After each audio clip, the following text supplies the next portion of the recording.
A beleza é... Bom, é linda. Mas o que é beleza? O que é que atrai o nosso olhar para algo que é belo? Essa foi uma pergunta à qual os gregos antigos dedicaram muito tempo, estudo e trabalho. Os antigos gregos acreditavam que uma vez que os seres humanos são os únicos seres vivos capazes de apreciar a beleza e os únicos capazes de criá-la, então a beleza pode ser encontrada dentro de nós e criada por nós. Além da habilidade de criar beleza, os seres humanos também podiam criar virtudes. A virtude é uma capacidade especificamente humana e consiste em querer alcançar a perfeição em cada aspecto da vida. Ou seja, os seres humanos deviam cultivar a beleza e a virtude, e essa era uma ideia muito profunda. Aliás, se há uma coisa que os antigos gregos fizeram bem, foi desenvolver grandes ideias. De fato, muitos dos princípios da sociedade moderna e o modo como o mundo é visto e pensado hoje foram influenciados por essas pessoas que viveram no mar Egeu há 2.600 anos. A Guerra de Troia. Ela durou 10 anos e começou com um concurso de beleza.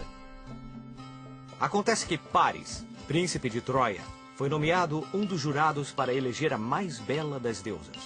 Afrodite, que era a deusa do amor, estava muito ansiosa para vencer e prometeu a Paris que, se ela ganhasse, iria dar a ele o amor da mulher mais bela do mundo. Eu prometo a você a mais bonita do mundo, mas eu tenho que ganhar, tá? Como Afrodite ganhou, Paris se sentiu no direito de raptar Helena, a mais bela mulher da época. Mas o problema é que Helena era esposa de Menelau, um poderoso rei grego. Menelau ficou enfurecido e contou tudo a seu irmão, o poderosíssimo rei Agamenon, que ficou ainda mais irritado. Agamenon declarou guerra a Paris e aos troianos. Nessa guerra, heróis como Aquiles e Heitor tornaram-se figuras lendárias. Eles lutaram bravamente pela honra de seu povo e pela proteção de seus amigos. Outro herói que ficou famoso por conta da Guerra de Troia foi Ulisses. Ele era muito esperto e utilizava sua inteligência de uma forma muito especial. Foi ele que criou um incrível plano para vencer os troianos. Ulisses simulou uma retirada e deixou um enorme cavalo de madeira como presente junto às muralhas de Troia. Então, os ingênuos troianos levaram-no para dentro da cidade, e quando caiu a noite, os soldados gregos escondidos saíram de dentro do cavalo e tomaram Troia de surpresa. Assim terminou a guerra. Tudo graças a esse artifício inteligente de Ulisses, que deu a vitória aos gregos. Esta é a história da Ilíada e de como terminou a Guerra de Troia. Atenas. O reino da Grécia Antiga não era tão organizado como o país é hoje. Na verdade, a cultura grega foi a soma de muitas cidades individuais e de um grande número de povos independentes. Não houve da cidade capital, onde toda a riqueza e poder estivesse concentrado, como houve no Egito e na Pérsia naquele momento. Cada cidade, a polis, tinha seu próprio governo, mas todas tinham acordado que faziam parte do mesmo grupo, o que chamamos de Grécia Clássica. Havia milhares de polis espalhadas ao longo de toda a costa do mar Mediterrâneo. Mas quem quisesse realmente estar na crista da onda no século V a.C., sem dúvida deveria dar uma volta por Atenas. Atenas foi uma das cidades mais importantes e hoje é o símbolo da cultura grega. A Acrópole era o lugar onde se construíam os edifícios mais importantes. Esse é o imponente Partenon, um dos templos mais admiráveis da Grécia Clássica, destinado a honrar a deusa Palas Atena, protetora de Atenas e cujas virtudes eram a inteligência e a sabedoria. Esse monumento foi construído como parte de um grande projeto de Péricles. Eu não quero me gabar, mas eu, Péricles, sou o maior governador que Atenas já teve. Péricles pensou que a melhor maneira de honrar a deusa Palas Atena era fazer de Atenas o lugar ideal para os filósofos, os artistas e os cientistas da época morarem e trabalharem. Sócrates, Platão e Aristóteles viveram em Atenas. 3 grandes filósofos que ainda são considerados alguns dos mais inteligentes do mundo.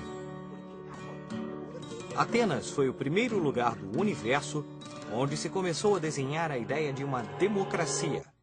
que significa governo do povo. A ideia dos atenienses era criar um governo no qual todos os cidadãos livres participassem das decisões e pudessem debater seus resultados. Logo, se cada pessoa era capaz de gerar virtudes, então qualquer pessoa teria todas as habilidades necessárias para governar, não é mesmo? Na verdade, hoje todos os cidadãos participam das decisões através do voto. Isso é o que chamamos de democracia. Esparta. Na península do Peloponeso viviam os espartanos, um povo temido que dedicava sua vida à arte da guerra e cuja maior virtude era a valentia. Se você fosse espartano, sua preparação para a guerra começaria muito cedo na vida. Para começar, por lei, os espartanos deviam ser fortes e saudáveis. Em outras palavras, se alguma criança nascesse com algum problema físico, seria jogada de uma montanha e deixada à mercê de animais selvagens. Mas se tivesse a sorte de nascer sadio, começava desde muito jovem na escola de combate. E a participação no exército começava aos 20 e ia até os 60 anos. Vamos usar nossa bússola do tempo para ver o que estava acontecendo em outros lugares do mundo nessa mesma época. Enquanto os persas tentavam destruir as prósperas cidades-estado gregas, o que estava acontecendo nas outras costas do mar Mediterrâneo? Nesse mesmo tempo, os hebreus estavam reconstruindo o templo de Jerusalém, que havia sido destruído pelo rei da Babilônia, Nabucodonosor II, havia uns 100 anos. Nabucodonosor havia capturado os hebreus e os fizera escravos. Mas um dia vieram os persas e os libertaram. Os mesmos persas que queriam destruir os gregos? Isso, esses mesmos persas. Cara! Vamos ver.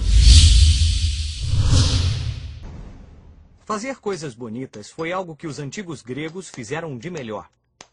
Isso é porque adoravam a beleza, então queriam rodear-se de coisas belas. Por isso, os antigos gregos tornaram-se artesãos magníficos e construtores que criaram obras fantásticas que admiramos até hoje. Os antigos gregos foram os melhores artistas que o mundo já viu.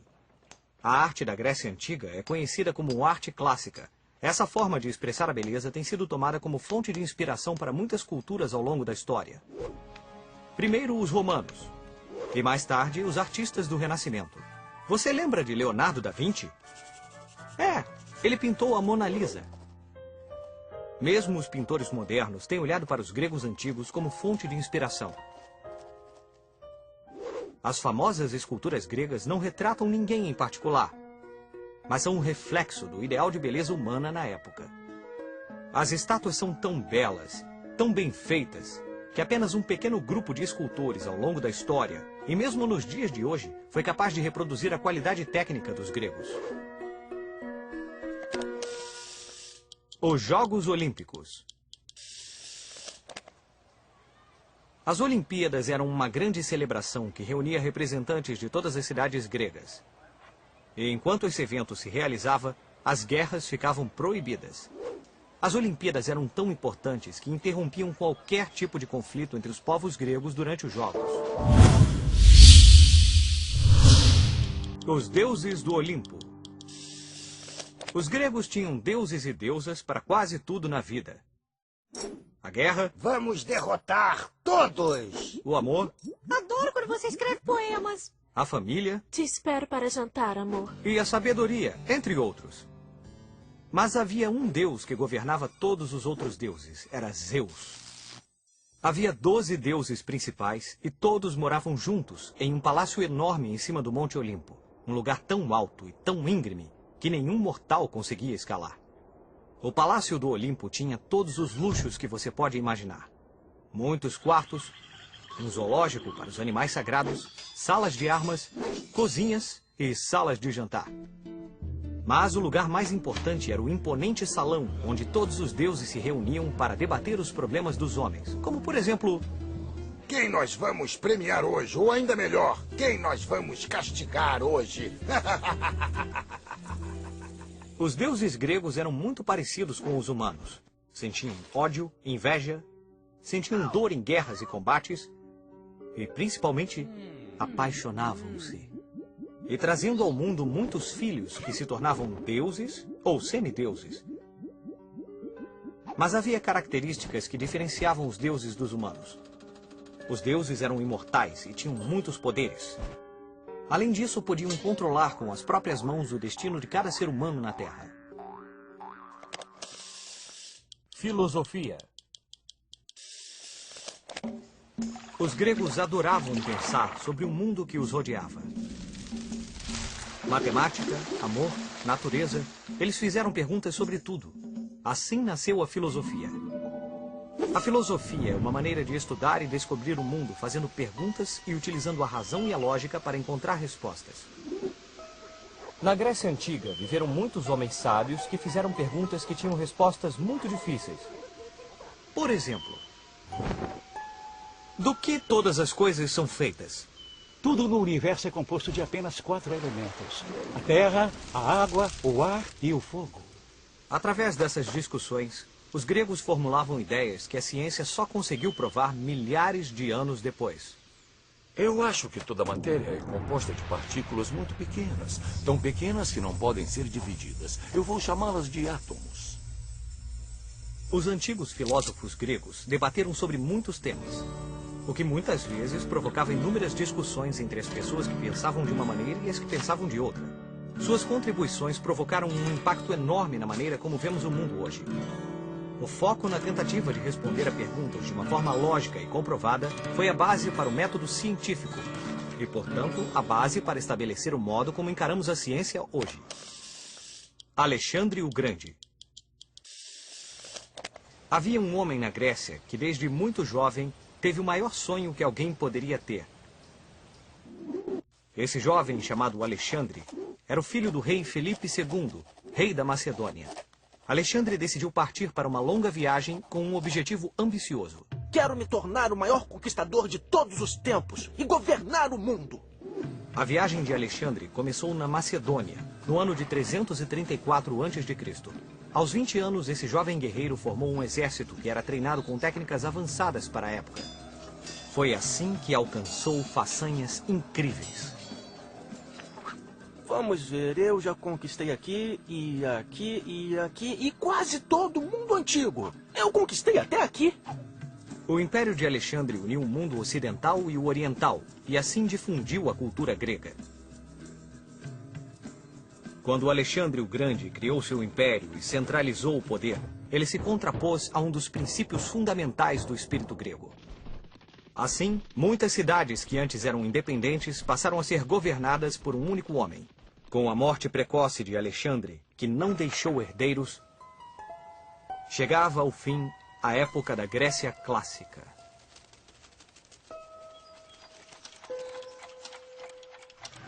Vamos usar nossa bússola do tempo para ver o que estava acontecendo nos outros lugares do mundo nessa mesma época. O que estava acontecendo na América enquanto Alexandre o Grande tentava conquistar o mundo?